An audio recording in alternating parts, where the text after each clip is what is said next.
Good evening, everybody. Hello. My name is Ali. I am one of the board member of Emar, Israel Labor Research Foundation. This is our first seminar, and I just would like to talk about our foundation's aims. We aim to work together and help union leaders and representatives of labor movement for them to learning, training, educating, and recording the info and literature of working class struggle safely, as the literature and written documents are always under attack by the ruling classes. Yes, we will help union leaders, both national and grassroots, all labor initiatives and organizations to grasp, understand and monitor the deep-going changes around the workplaces, or around their workplaces, local regions, national borders, and the globe, which we should rather call working classes home. We will help representatives of labor to learn about the opportunities presented to them by all embracing global changes in production and distribution and organization of personal lives of 99% of the humanity. We will work together with the unions to understand the importance of self-learning, self-confidence, self-awareness, and raised consciousness based on democratic culture and humanistic philosophy of labor to be able to win the future struggles in the battlegrounds of one world market. We will initiate and duly support in our own capacity all independent scientific research and organizational work of quality which supports our aims. We will continue to promote our activities and demonstrate the added high value of unity, internal democracy, militancy, and humanist philosophy in the workers' world. That's why we came here. Our place is in Haringey. Last 1 year, our home is there. We've got very good library, if anybody would like to use for their researches. We are scanning information about working class struggle by the help of our volunteers.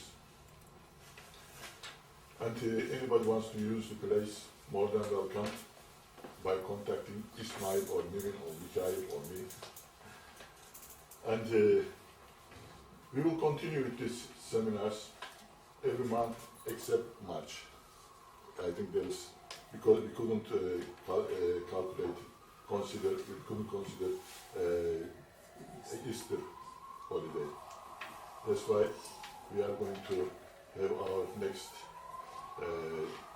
seminar at the last Friday of April in this very place, and I think our speaker will be someone from Turkey.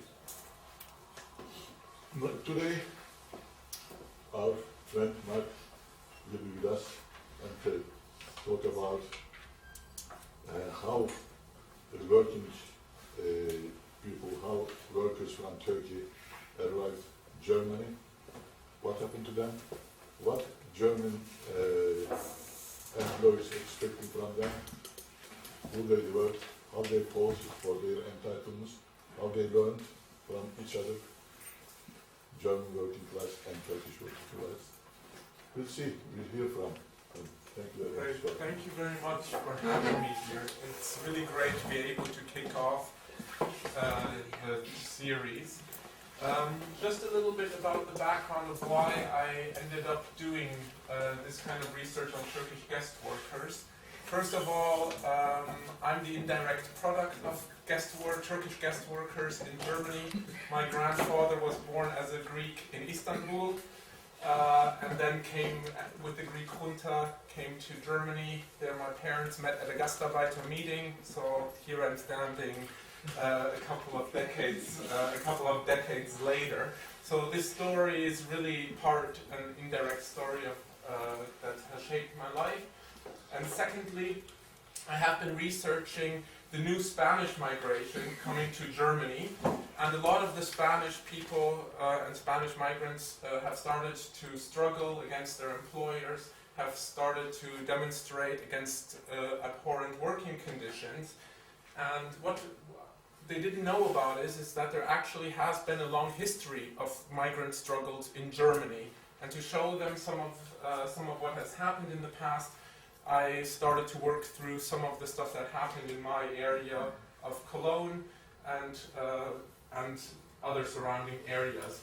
So as you know, Turkish workers weren't the only Gastarbeiter and guest workers that came to Germany. Above you see Italian guest workers arriving in 1960, celebrating. Most likely they were from the south of Italy, they came to Germany. Below you see the 1 millionth guest worker, a Portuguese worker. When he arrived in Köln at the train station, he was given a moped, so he had kind of German freedom. And there you see Yugoslav guest workers. But the story that we're going to be talking about today are the struggles of the Turkish guest workers. For the most part, the struggles of Turkish guest workers in Germany have been written out of history.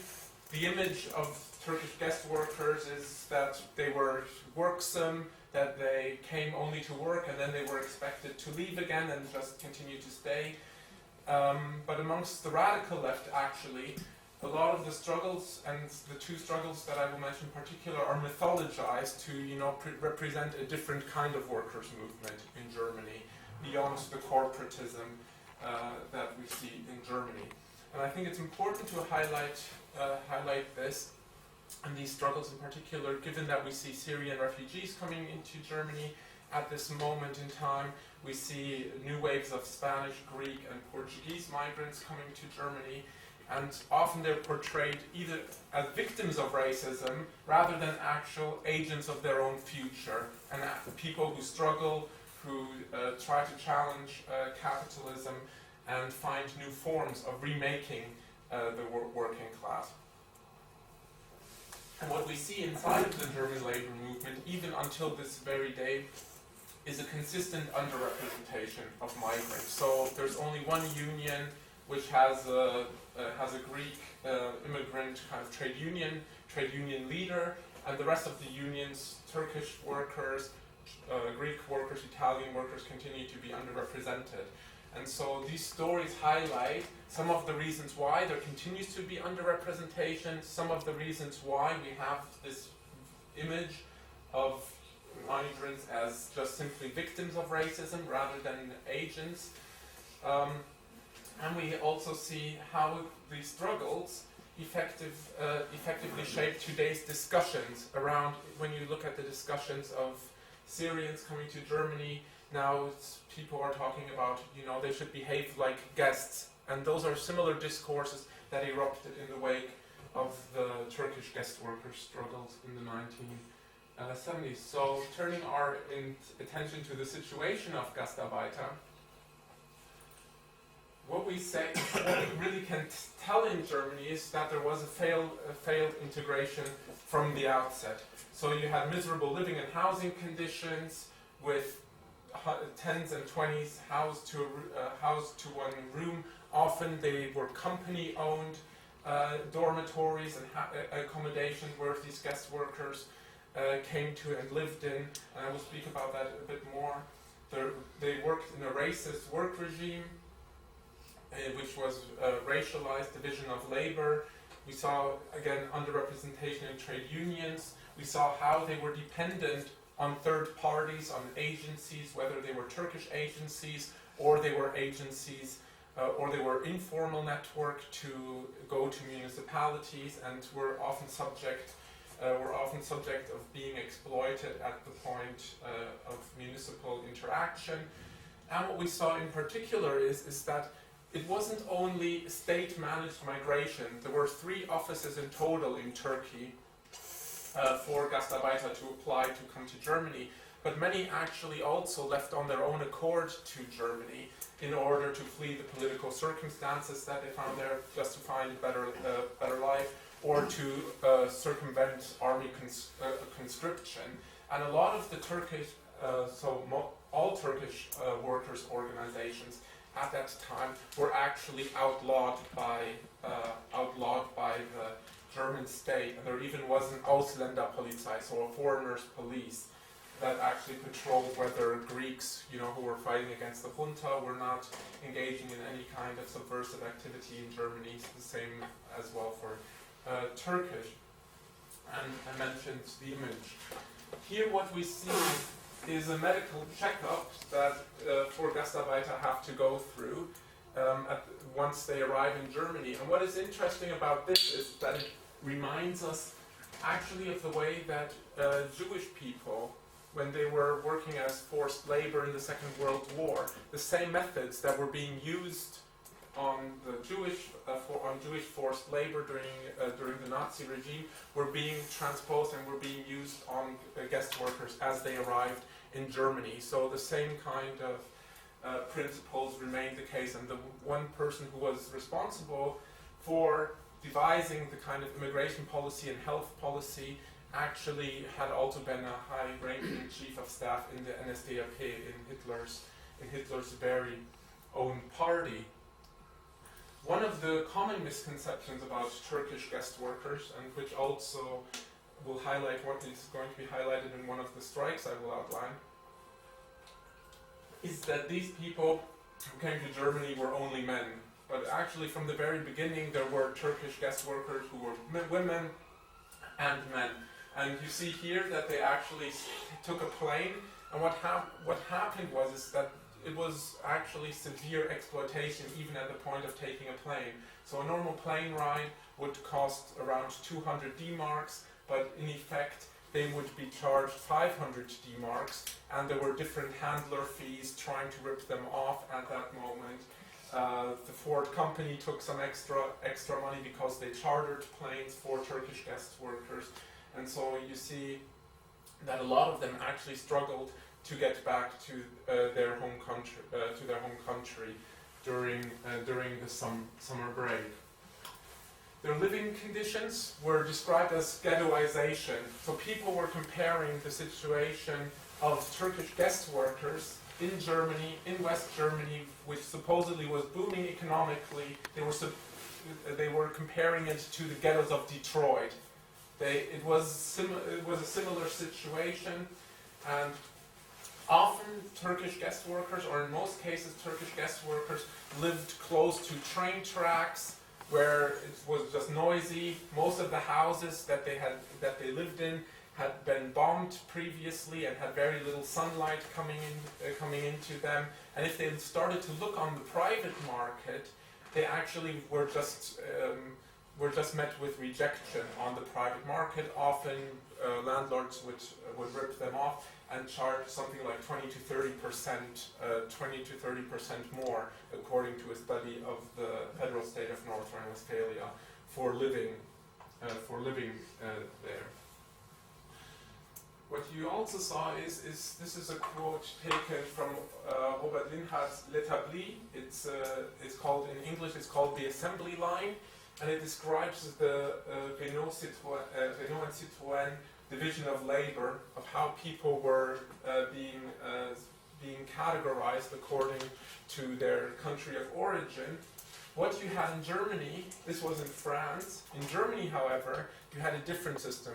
You had a system where in Wolfsburg, VW was given to the Italian workers, Cologne, Ford was given to Turkish workers who were put there, Stuttgart, Mercedes, the Greek workers were put there. And what you had was most of these workers in the main car factories and car plants were all working at the conveyor belts. So you had a situation where they were doing the dirtiest part of the work. So this is a picture from Ford Cologne in 1964, and they were doing the dirtiest and the most manual work. Often they already faced injuries directly on the job. If they faced injuries on the job, they often weren't paid compensation and needed to even pay for their travel back to Turkey independently. and many people. So there's a case study of one Turkish guest worker who worked for Ford in Cologne for 32 years and gets a pension of 700 euros, of which is impossible to actually live in Germany with. And so people have been forced, even though they didn't want to move back to Turkey, even though they had made Germany their home. So it hasn't always been the case that there's an acknowledgement in the German trade union movement that, the IG Metall writes big, has a magazine which is called IG Migration. It hasn't always been the case that the IG Metall and the German trade union movement is teaching refugees or workers from Muslim countries about their rights. But actually, there's a very different story, one where you see a polarization of representation. So you saw that effectively in 1973 there were only that's only 4% of all elected shop stewards were of foreign origin, despite 12% of all IG Metall members being. So there's a disproportionate amount of German shop stewards, and you see even though that Turkish workers were members of the trade unions as soon as they came into the country, the IG Metall and other unions often just believed, okay, they're coming here in order to suppress German wages, they're here to undermine German industrial strength, and so actually there was a distrust from the very beginning. One second.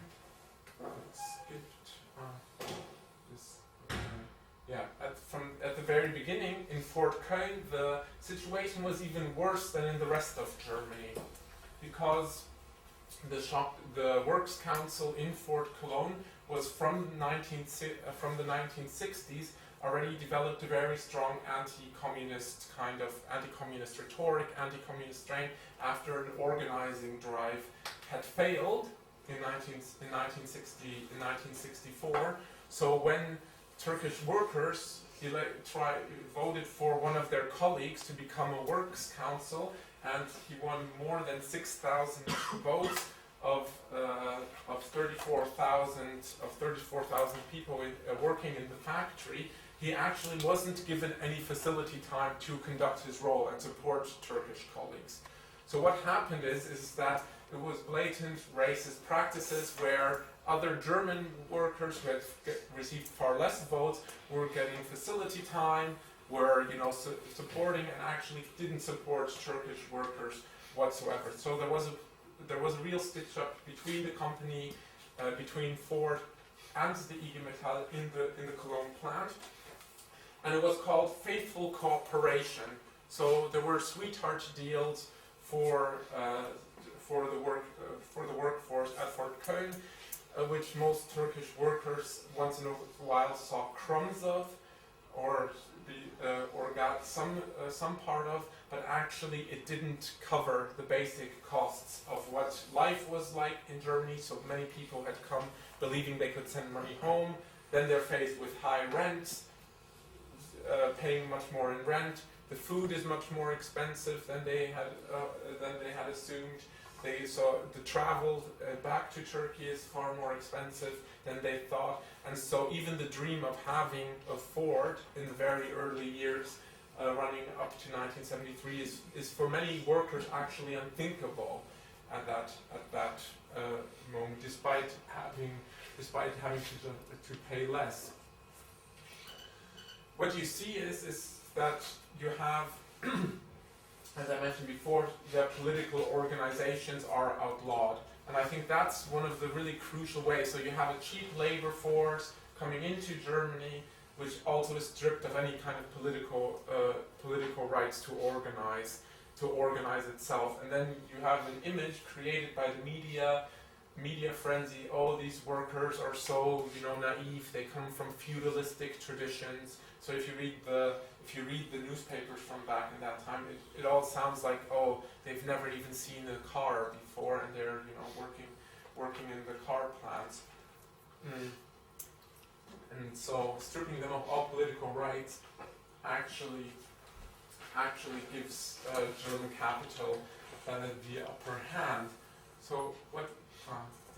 Okay. So what you see in 1973 is actually a massive turning point, where that image of the guest worker who's naive, who just is hardworking, who is honest, who just wants to, work in Germany, make some money, and then go back to Turkey, actually starts to break down.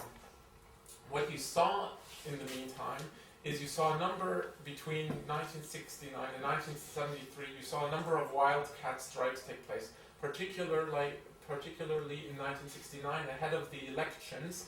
The unions had allowed wildcat strikes to take place in order to put pressure onto the SPD government and make wage gains. What, however, happened was that in 1969, the wildcat strikes never spiraled out of control. So you had a situation where there would be a one-day wildcat strike, mostly led by migrant workers, who were far more agitated and impulsive than German workers who just wanted to blow their whistles and just have a demonstration for 2 hours. But they never spread. And what you had in 1973 is that you start to see that the strikes really spread from April onwards until August. You see 300,000 workers who took wildcat strike action, most of which they assume that it's 2/3 to more than 80% that effectively are migrant workers and guest workers who took strike action during that time. This coincides with a period where the student movement, the 1968 student movement in Germany, which is one of the strongest student movements, actually has totally disintegrated. So the German SDS, led by Rudi Dutschke, has fallen apart. Most people have gone into like MSB Spartacus and gone into different revolutionary groupings, mostly Maoist or spontaneous groups.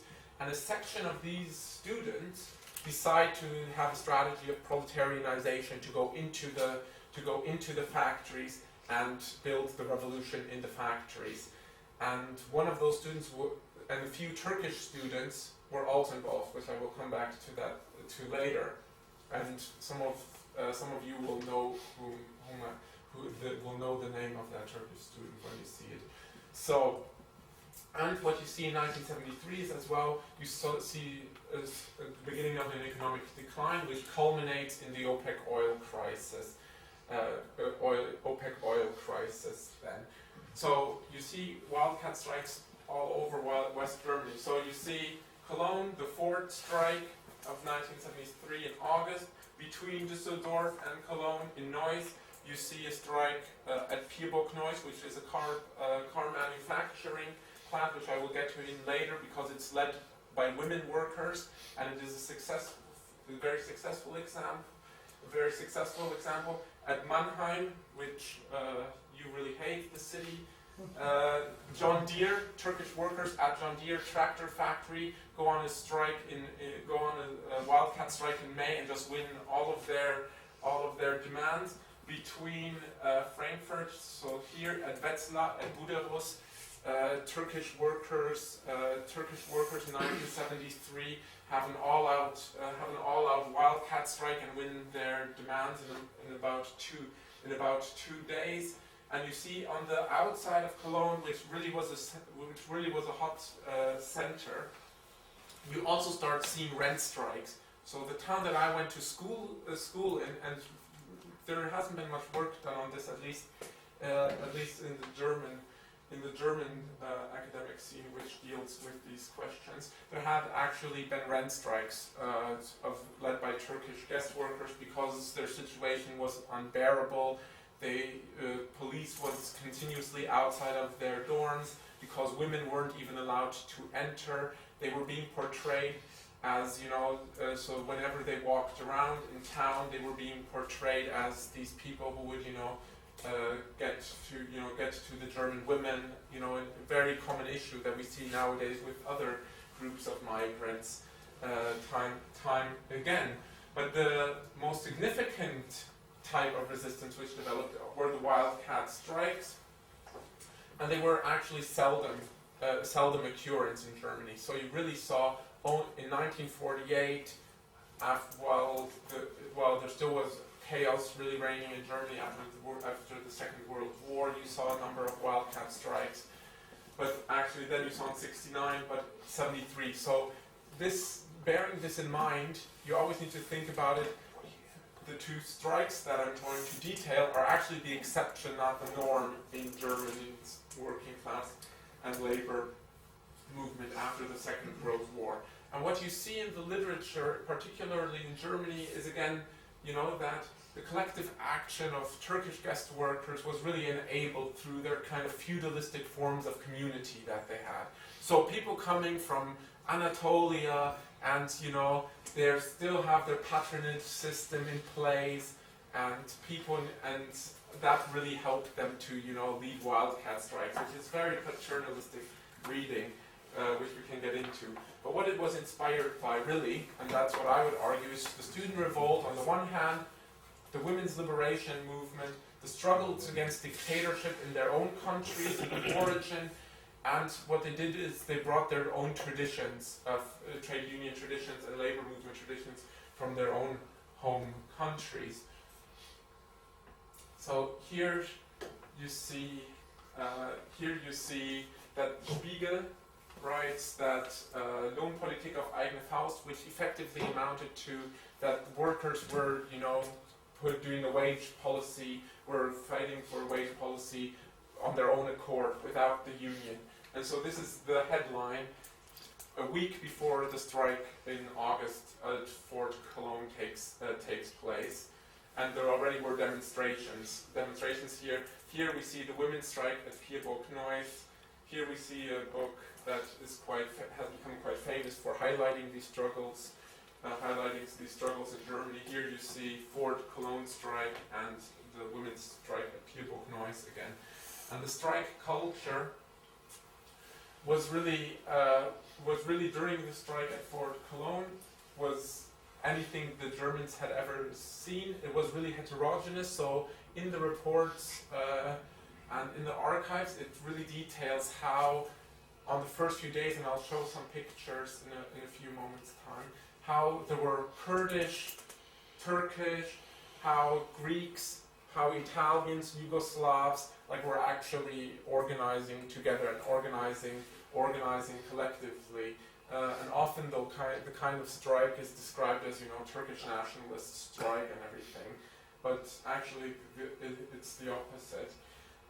And what they are marked by is election of independent rank and file committees, which you also haven't seen in the German labor movement.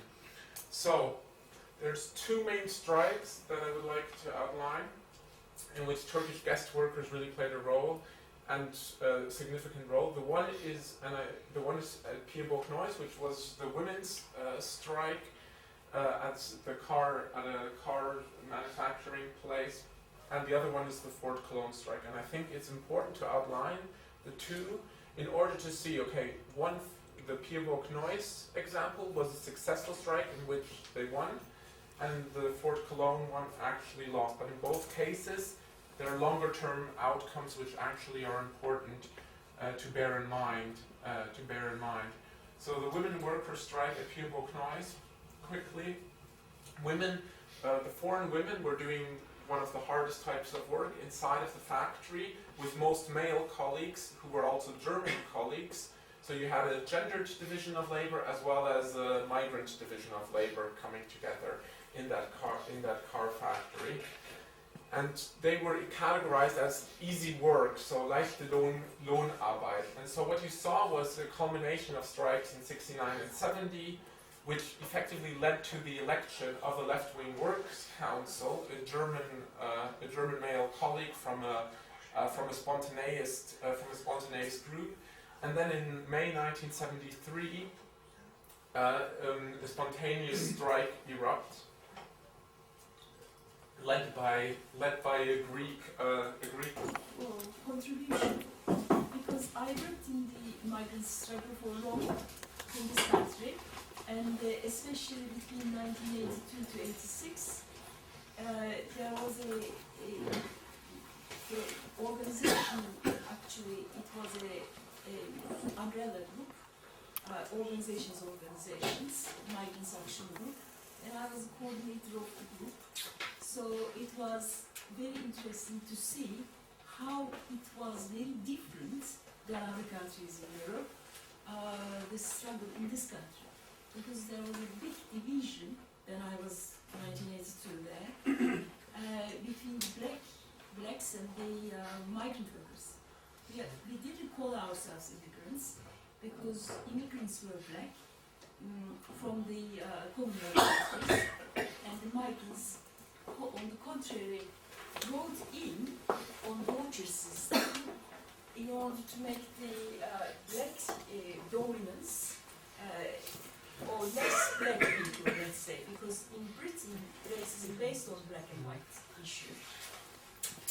And the new migrant workers seen by the blacks as the black, and the migrant workers didn't know how to speak English.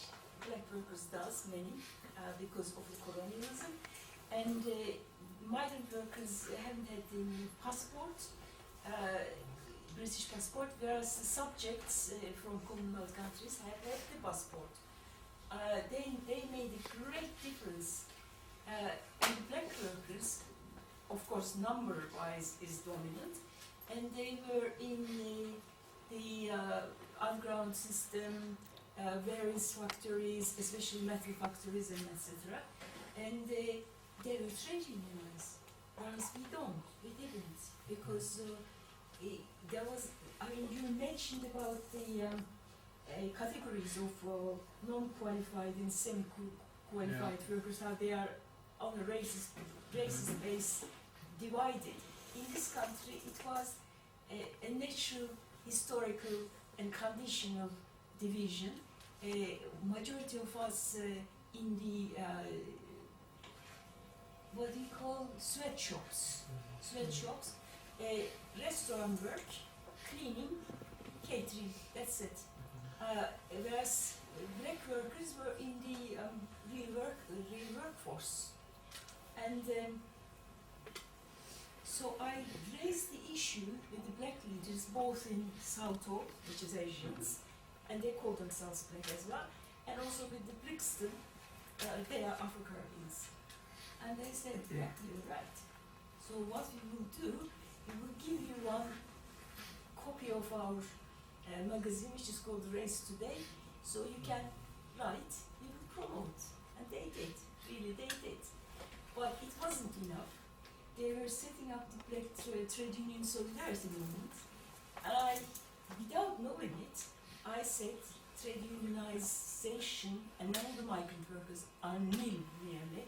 So I wanted to promote by looking at the European, how the European unions are promoting the migrant workers to be in by creating migrant sections and things like that. So the first meeting was a success because at least 40 people come along. By looking at us very important, where we have to be, etc., etc. So I got the money, brought 4 workers, 1 coordinator. It was going to be great success, but our project is stolen by the Transport and General Workers Union catering and cleaning section person. So naturally it was anti-racist year. We said to the guy, well, look, you know, this anti-racist will put you into pieces. But they said, well, you know, we were not able to recruit any workers and so on. So we said, okay, let's put it few workers from our side, like the Latin Americans and Turkish and this, that. So they were a bit angry about it because I put in a lot of work and we can't do so on and so forth, but they allowed. So Ali is worked in the place where the SWAP, Service Workers Advisory Project, instead of my project, this is called the Migrant Immigrant and Refugee Unionization Project, swapped after a year, and they exists about 11 years as far as I know, and I think I'll be so happy to hear from Ali how they reacted and what they did, where they were successful. But that was a great struggle. But you can see that historically how the division between the black workers and the migrant workers were there. Anyway, another promotion come from France. There was an organization called Marax, and they invited us to come to Paris to discuss about the migrant workers issue. We opened a campaign, and the campaign called the Migrant Workers, 14 million people, we are here also. And in that sense, we started the campaign in 12 countries. And gradually it became solid 9 countries. And we had one, I suggested that we have to have not in Paris, because Paris is not approachable to everywhere. We get in Holland, had platform, 102 organizations. It was very exciting. And at the end, we wrote a manifesto. And that manifesto, when I took it in 1985 to the Women's Conference, second Women's Conference of the United Nations, we are very criticized why it is Europe, why not us? They were Australians, they were Americans, blacks, etc. And then the manifesto had the LA people, Los Angeles people, to start to organize among themselves. So I was so excited actually. Yes. Shall we ask Mark to comment on this so far? Yes. Otherwise there will be no time. Okay. I will just Please. finalize.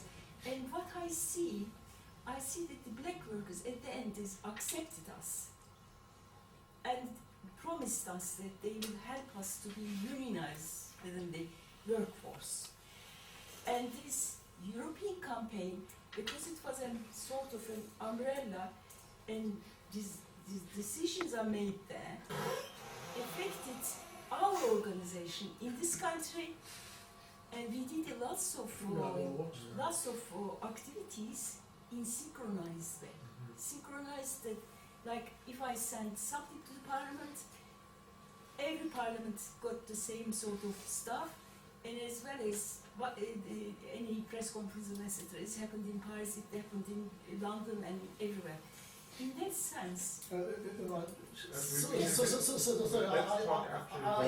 I think rather than moving away, shall we ask Mark to comment on this? Because after the meeting you can sit down and talk about this. Because I want to keep the attention on the topic we just we just heard from Mark. Okay? So she can ask other questions. Okay. Yes. Thanks. Any more questions on Mark's presentation, please? I have a few questions and actually a couple of comments actually. Ismail, on the presentation. Yes. Is it a part of a doctorate study? Are you going to write, or have you already written about this? And secondly, have you got some data about and some interviews with some people from that group you have been involved in? Just one fact, which is typical for Germany. Germany, it was 10 million of the working age population. And so the influx of migrants replaced an enormous part of the lost workforce in Germany. It was enormous. So there was a logic for that to accept. I just wanted to mention that, course, yeah. because it gives you an impression how many migrants came to Germany. A third of the workforce, I would say, roughly. Could have been more even. Thank you. Any more points or comments on Alirza? 1960s, I remember when I was 11 years old or something like that, my relatives also went to Germany. And at that time, we heard, on the contrary, there were 400,000 unemployed German workers and they brought workers from Turkey, Greece, and Yugoslavia because reduce the wages. Okay. It's a kind of tactic as well. Reduce the wages. When? 1974? 1963. Oh, 63. 1963, 64. As far as I remember. Let's take one more. From during the 60s and the 70s, there was a great resurgence of leftist political activism. You know, where many groups that were disenfranchised by the capitalist systems in Europe and America have come together. Okay. With the resurgence of the right wing and the unfortunate backlash against migrants coming in from the previous war zones, do you believe that there has been a fundamental political failure of the left in Europe? Okay. Good question. Let me take a few more. Exactly. I'll answer. Yes. First of all, I can say that thank you very much for this event. It's a pleasure to come here and listen to you. It was very interesting. I lived in the UK about 15 or more years and never thought of the struggle of Turkish workers who be like in Germany or another country. We're expecting it to be maybe similar to what we are experiencing here, as here explained was similar kind of experience here, but it was totally different in Germany, and I heard all this from many friends and colleagues. So, as an academic now, when I visited Stuttgart recently, in there we went to, one of the occasions was to go and see the Mercedes-Benz Museum. So we went to the Mercedes-Benz Museum, and at the end, a lady with me, my brother-in-law's wife, who was coming from Turkey, did not speak German or English or another language, so we asked for an audio guide. And there was no audio guide for Turkish in the Mercedes-Benz Museum. And it is the biggest attraction you can do in Stuttgart. Therefore, I decided to write a letter to raise the issue. And I got a reply which gave me a couple of reasons of saying that this audio guide can take up to 8 languages, not more, and it's not feasible to do more, and etc. However, one paragraph was that which struck me to write, and will commit to write many more letters after that. He said that the fact that Mercedes-Benz Museum does not offer the audio guide in Turkish should not be regarded as any lack of respect for the language. Indeed, we are fully engaged in promoting sustainable dialogue with migrants. And in this context, we recently occupied the German-Turkish exchange program with German government in our museum. And my response was that they are not a migrant anymore, they are a Turkish-German citizen. And when we went there, we went with the 4th generation now, living there and working there, paying the taxes and everything. So I'd like to ask more information about you. What is happening there in the recent struggle, and how can they overcome this cultural repression? Okay, I think we should try to answer now. No more questions? Will there be another round? No, I think no, because we need to leave this place in about 5 minutes time. I think, isn't it? Because Okay, today. if anyone wants to talk after that, I'm more than... Then we can continue in a more relaxed way. Yeah, okay. So, the thing is that the colleague here spoke about the construction workers and Turkish construction workers. I haven't looked into it, but I know that there haven't been many strikes in German construction industry whatsoever. So they usually have some kind of no strike pledges and deals, and so but it's something worth looking into why it didn't erupt, why nothing erupted, or whether there were forms of self-organization there. I think you spoke about very interesting stuff, and I need to talk to you about other stuff. So I bet I will speak to you at the end.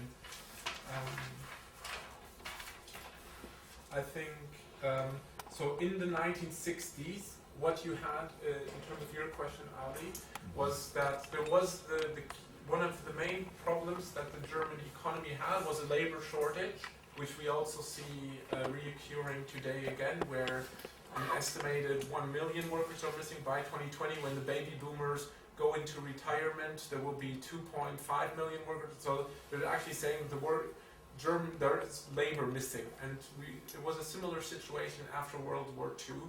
However, I do think that it was seen by the unions as bringing these workers in order to suppress wages. And given that German capital has always, after post-World War II, has always done a wage suppression policy, I can imagine that part of the strategy was actually to bring in a bunch of guest workers, outlaw their political organizations in order to think that wage suppression would work. However, the equation didn't fit, because workers took action from 69 to 73, and they didn't count on the student revolt. And so, in effect, like, you can think about, okay, what was the intended goal was a different one from what the outcome was. And so I think that's an important distinction when we're looking back in history. Turkish workers did not suppress German wages, like, full stop. However, if you look at new waves of migration today, there's always a subjective factor. So, like, how are migrants organizing is key to whether they're actually being used to suppress wages or whether not. And so, for us in the labor movement, it's crucial that we organize migrant and immigrant workers in order for such wage suppression not to take place. Otherwise, they are going to be used to suppress wages because they're unorganized, they don't know their rights, they usually don't speak the language, they can often be used, to work longer hours and whatnot, because they believe that, if they're in a new country, if they only work hard enough, they might, become a boss one day or whatever. So, but I think that remains the reason why it's so important to organize migrant workers. I think, coming to your question and the Mercedes-Benz Museum and the question of wider citizenship, I think the crucial kind of hallmark of German citizenship was the kind of desanguis, which is basically the citizenship law which says, like, if your blood is German, you're entitled to citizenship. So 2002, the red-green government with Joschka Fischer and Schröder changed that to de juris, which means, like, it's law. It's like based upon the law, which enables Turkish people to have dual citizenship, allows people EU to have dual citizenship. But for example, if you're a US citizen or if you're an African citizen, you need to choose for the German passport, so you need to cast away your other citizenship. I think the German kind of ideology, not the one that Marx wrote about, but in terms of its citizenship, effectively retains to be racist, like, fundamentally. It really sounds pessimistic, but, like, so my girlfriend, she's black, like, she has German passport, she's more German than I am, like, she's not seen as a German, like, she's seen as a foreigner. And I think that construct is deeply embedded in the ideology that is perpetrated, like, and particularly also amongst Turkish people. Like, Turkish people, unfortunately, in most cases, are not viewed as, even if they have a German citizenship, even though their families have been longer in Germany than, like my mother's side of the family, are often not regarded as, and it's based upon this, Blut und Boden ideology, which still pertains really to some degree in the citizenship law. Like, I'm not saying that people hold it consciously in their heads, but I do think that plays a lot. And this shows you that there needs to be a struggle there's a struggle, part of a class struggle is a struggle for integration. So the struggles of the 19th century inside of the working class were struggles for integration into political rights, civic rights, etc. And those continue to play out today over questions of anti-racism, etc. And so I think that continues to be an important thing. So there's a long way to go. Well, how do you find their organization abilities right now compared to 70s? They are now more integrated, more skilled, and better educated. So are they more organized? Are they after their rights?